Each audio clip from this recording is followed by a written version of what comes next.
So hello everyone, welcome back to my new video. And in this video I will discuss how to exemption in your CMA inter group 2 subject management accounting. तो basically दोस्तों generally ऐसे student हैं जिनको management account tough लगती है और उसका अगर ग्रुप 2 के एग्ज़ाम में अगर आप पेपर देखोगे तो बाकी सब्जेक्ट के कंपेरिजन में मैनेजमेंट अकाउंटिंग के जो भी क्वेश्चंस आते हैं वो थोड़े से टफ होते हैं। बट ये वीडियो बनाने का मेरा पर्पज़ यही था कि जिनको भी ये मैनेजमेंट अकाउंटिंग टफ लगती है आज मैं उनको मैनेजमेंट अकाउंटिंग की वो स्ट्रेटेजी बताऊंगा, वो पेपर पैटर्न बता दूंगा, जिसके बाद आपको तो मैनेजमेंट अकाउंटिंग टफ लगने का कोई चांस ही नहीं है। तो जो भी मेरे वीडियो पे पहली बार आए हैं तो वीडियो को एक लाइक करके चैनल को सब्सक्राइब कर देना और एक प्यारा सा कमेंट कर लेना। बाकी वीडियो में बने रहना लास्ट तक।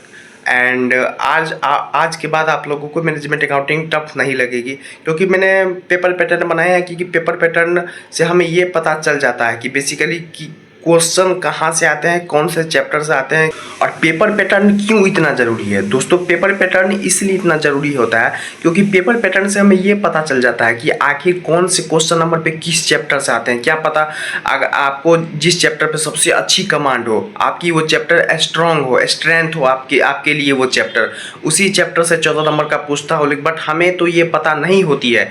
लेकिन अगर कोई हमें पेपर पैटर्न बता दे, अच्छी स्ट्रेटेजी बता दे तो उससे बहुत ज़्यादा हेल्प मिल जाती है। आप जितने भी स्टूडेंट हैं जो ग्रुप 2 की एग्जाम दे रहे हैं या ग्रुप 1 के दे चुके हैं या फिर CMA कर, आप उनसे पूछो अगर उनको पेपर पैटर्न पता है तो उनको कितनी ज़्यादा हेल्प हुई होगी।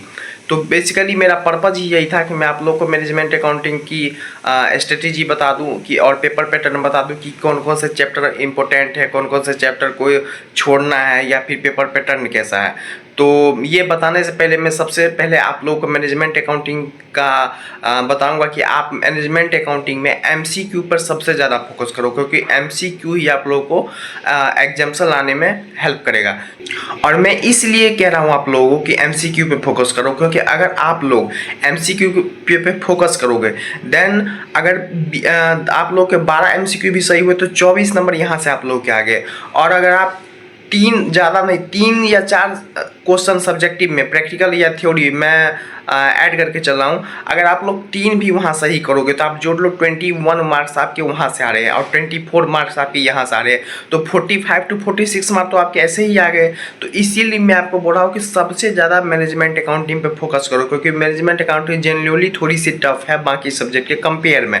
तो इसीलिए मैं आप लोगों को बोल रहा हूँ कि मैनेजमेंट अकाउंटिंग में आप लोग ऑब्जेक्टिव पे फोकस करो। वैसे ऑब्जेक्टिव सारी सब्जेक्ट पे फोकस करना है बट स्पेशली मैनेजमेंट अकाउंटिंग पर थोड़ी सी ज़्यादा फोकस करना है ऑब्जेक्टिव। अगर आप लोग ऑब्जेक्टिव 12 से 15 सही कर लिए तो फिर आप लोग सब्जेक्टिव अगर आप लोग को 5 out of 5 नहीं भी बनता है, अगर आप लोग 2 से 3 भी बना के आते हो तो भी इतना है कि आप लोगों को 45 to 50 मार्क्स तो आराम से आ जाएंगे। और अगर आप लोगों को एग्जाम्शन लाना है तो एग्जाम्शन लाने के लिए मैं आप लोगों को अब बता देता हूं कि पेपर पैटर्न क्या है और स्ट्रेटेजी क्या है। तो अब मैं आप लोगों को अपना पेपर पैटर्न दिखा देता हूं एंड ये भी बता दूंगा साथ में कि कौन कौन से चैप्टर छोड़ना है, कौन कौन सा चैप्टर पढ़ना है एंड कौन कौन से चैप्टर को सबसे ईजी चैप्टर में रखना है, कौन को चैलेंजिंग चैप्टर में रखना है, किस चैप्टर को सबसे पहले पढ़ना है।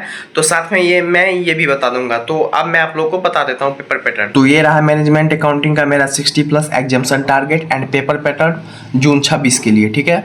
एंड मैं ये सोच के चल रहा हूँ कि आप लोगों को क्लियर दिख रहा होगा। तो मैंने इसको 2 एरिया में डिवाइड किया है, एक इजी एरिया और एक चैलेंजिंग एरिया। एंड इसको समझाने से पहले मैं आप लोगों को बस इतना कहूँगा कि अगर आप लोग इसको अभी देख रहे हो तो बहुत ही ध्यान से देखना क्योंकि मैं जो भी चैप्टर अभी बताऊंगा या जो भी पेपर पैटर्न या जो कुछ भी अभी बताऊंगा वो आपके लिए बहुत ही हेल्पफुल होगी। तो सबसे पहले अगर हम बात करें इजी एरियाज की तो एक्टिविटी बेस्ड कॉस्टिंग, ये चैप्टर आप लोगों ने पढ़ा ही होगा, जिस भी टीचर से आप लोगों ने क्लास ली होगी या अगर नहीं भी लिए सेल्फ स्टडी भी करी है तो भी आपने एक्टिविटी बेस्ड कॉस्टिंग पढ़ा होगा। एंड इसका जो एग्जाम्शन मार्क है वो 7 नंबर का आता है हर अटेम्प्ट में। आप लोग देख सकते हो ICMI की वेबसाइट पे जाके 7 मार्क्स का ये चैप्टर है एंड ये 2B में आता है। क्वेश्चन नंबर 2B में ये एक्टिविटी बेस्ड क्वेश्चन पूछे जाते हैं। तो अगर आप लोग एक्टिविटी बेस्ड क्वेश्चन कर लोगे तो देन 7 नंबर आपका कन्फर्म। अब आते हैं डिविजनल परफॉर्मेंस मेजरमेंट, ये भी एक्टिविटी बेस्ड क्वेश्चन के बाद ये चैप्टर सबसे ज़्यादा इजी है। अगर आप 1 घंटे दे देते हो इस चैप्टर को देन आपको ही समझ आ जाएगा कि डिविजनल परफॉर्मेंस मेजरमेंट क्या चैप्टर है, कौन सी चैप्टर है। तो divisional performance measurement and activity based costing दोनों सबसे ज़्यादा इजी चैप्टर है एंड ये पूछे जाते हैं आपको 7A क्वेश्चन में। अब तो आप लोग यहीं पे देख लो 14 नंबर आपको यहीं पे कंफर्म हो गया, एक एक्टिविटी बेस्ड कोस्टिंग और एक डिविजनल परफॉर्मेंस मेजरमेंट, और दोनों बहुत ही ज़्यादा इजी चैप्टर है। और जो थर्ड चैप्टर है वो है डिसीजन थ्योरी। डिसीजन थ्योरी जो है वो भी एक बहुत ही ज़्यादा इजी चैप्टर है और आई थिंक इसमें 5-6 से ज़्यादा क्वेश्चन नहीं है डिसीजन थ्योरी में, और ये भी 7 मार्क्स के पूछे जाते हैं क्वेश्चन नंबर 8A के अंदर। और ये जितने भी चैप्टर ये इजी एरियाज में ये सबसे ज़्यादा इजी है। एंड देन डिसीजन थ्योरी करने के बाद आप लोग चले आना थ्योरी पे, और यहाँ पे देख लो थ्योरी आता है 21 मार्क्स के, 2A के अंदर, 7B के अंदर और 8B के अंदर। तो थ्योरी में बेसिकली कोई ज़्यादा बड़ी थ्योरी नहीं आती है। जैसे आप लोग थ्योरी कितने मोस्टली स्टूडेंट ऐसे होते हैं जो थ्योरी छोड़ के जाते हैं, यार थ्योरी कौन लिखेगा, नंबर कट जाता है एंड मार्क्स भी ज़्यादा नहीं आते हैं उसमें। तो ऐसी बात नहीं है, थ्योरी में मार्क्स नहीं कटते, बट आप लोगों को सिर्फ कीवर्ड याद रखना है। आप लोग को थ्योरी में रटने मत बैठो, बस कीवर्ड याद करो, ठीक है।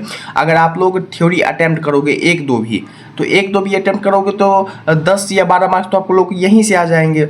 एंड जब आप इतने चैप्टर कर लोगे तो 7 मार्क्स यहाँ से आप लोगों को, 7 मार्क्स यहाँ से और 7 मार्क्स यहाँ से, 3 चैप्टर से ही आप लोगों को 21 मार्क्स आ गए।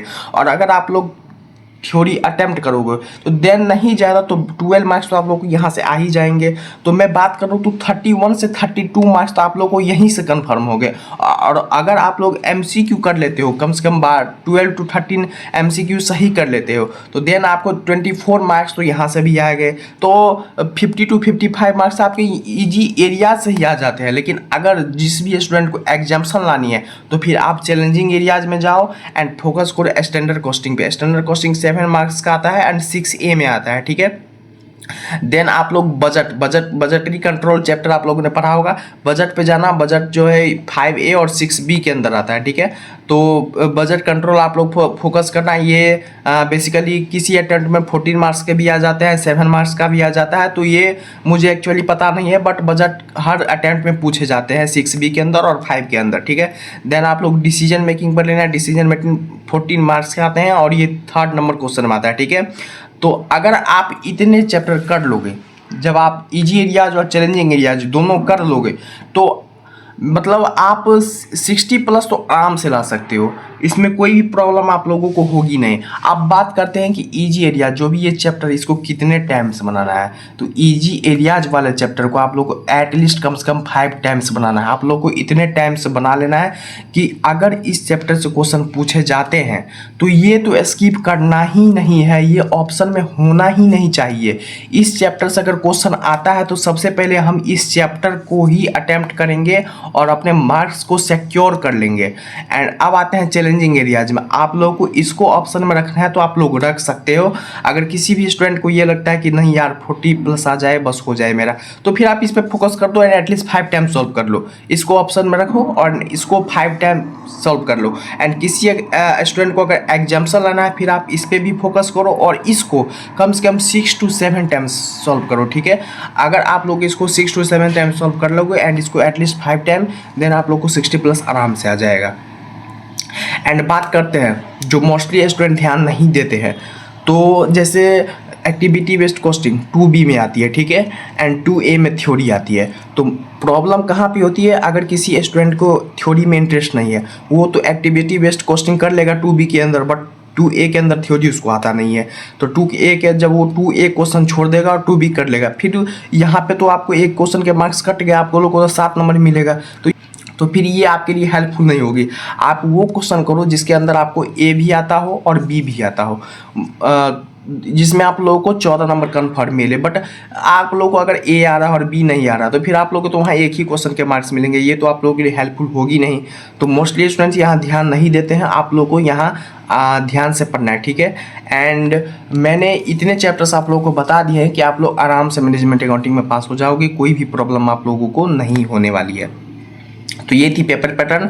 बाकी अगर आप लोगों को इस पेपर पैटर्न को फॉलो करना है तो मैं कम्युनिटी पोस्ट में भी डाल दूंगा, बट वीडियो के डिस्क्रिप्शन में या चैनल के बायो में टेलीग्राम का लिंक होगा, आप लोग वहां से टेलीग्राम चैनल को सब्सक्राइब कर लेना एंड वहां पे इसका पीडीएफ में अपलोड कर दूंगा। उस पीडीएफ को आप लोग डाउनलोड कर लेना एंड इसके अकॉर्डिंग पढ़ो। एंड जेन्युइनली मैं बता रहा हूँ आप लोगों को कि अगर आप लोग इसको फॉलो कर लिए कोई भी मैनेजमेंट अकाउंटिंग में फेल नहीं होगा। मैं आपको बता रहा हूँ मोस्टली स्टूडेंट इसलिए फेल होते हैं क्योंकि उनको पेपर पैटर्न ही पता नहीं होता, ना पेपर पैटर्न, ना स्ट्रेटेजी, कौन सा चैप्टर पढ़ना है छोड़ना है, कौन से क्वेश्चन नंबर पे क्या आते हैं। तो इसलिए मोस्टली स्टूडेंट जो है वो डिप्रेस्ड हो जाते हैं एंड वो प्रॉपर तरीके से पढ़ नहीं पाते हैं। तो ये पेपर पैटर्न मैं आप लोग को टेलीग्राम पे दे दूंगा, आप लोग वहाँ से डाउनलोड कर लेना और आप लोग इस पेपर पैटर्न को और इस मैनेजमेंट अकाउंटिंग के इस स्ट्रेटेजी को फॉलो करो।